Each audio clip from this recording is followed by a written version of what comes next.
Assalamualaikum semua. Kak Yun nak sharekan hari ini tentang pengalaman Kak Yun sendiri yang dah minum Elytra ni. Sebelum ni Kak Yun ada batuk yang berpanjangan. 2 bulan lebih Kak Yun batuk tanpa henti. Kak Yun batuk tersedak, batuk apa semua dengan gatalnya tukar Kak Yun. Kan malam Kak Yun susah tidur, batuk. Bila dia mula start batuk tu dia tak berhenti. Sampai kan keluar kahak apa semua. Lepas tu dia punya gatal dan sakit sangat Kak Yun punya tekak ni. Kak Yun pergi klinik ambil ubat batuk pun tak berkesan. Ubat batuk yang Kak Yun ambil, lepas minum ubat batuk tu Kak Yun ngantuk tidur macam tu, lega lah, bolehlah tidur. Tapi lepas Kak Yun bangun daripada tidur tu, maksud dia batuk ada lagi, tak hilang lagi.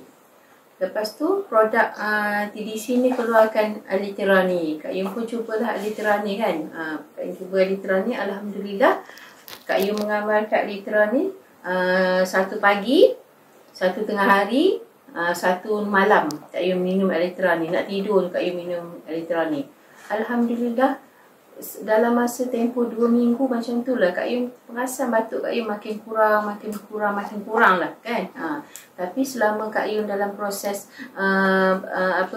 ambil Elytra ni, dia punya healing crisis dia keluar kahak yang sangat banyak. Keluar kahak, Kak Yun mengeluar batuk kahak yang sangat banyak.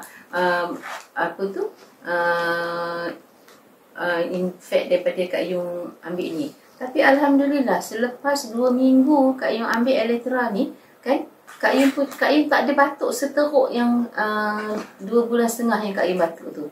Alhamdulillah sangat-sangat. Kak Yun punya rasa pun pernafasan Kak Yun pun okey kan. Kak Yun rasa lepas tu Kak Yun rasa macam bertenaga. Bertenaga. Alhamdulillah. Sekarang Kak Yun dah sihat daripada batuk kronik Kak Yun tu, dan Kak Yun rasa bila amalkan Elytra ni, di samping produk yang lain juga, sama Colever, Berry Milk dan susu Siti Joy, alhamdulillah Kak Yun punya Kak Yun punya tenaga, Kak Yun rasa alhamdulillah sihat dan sentiasa bertenaga. Alhamdulillah, terima kasih kepada TDC yang mengeluarkan satu produk yang sangat-sangat berkualiti. Okey, Assalamualaikum warahmatullahi wabarakatuh.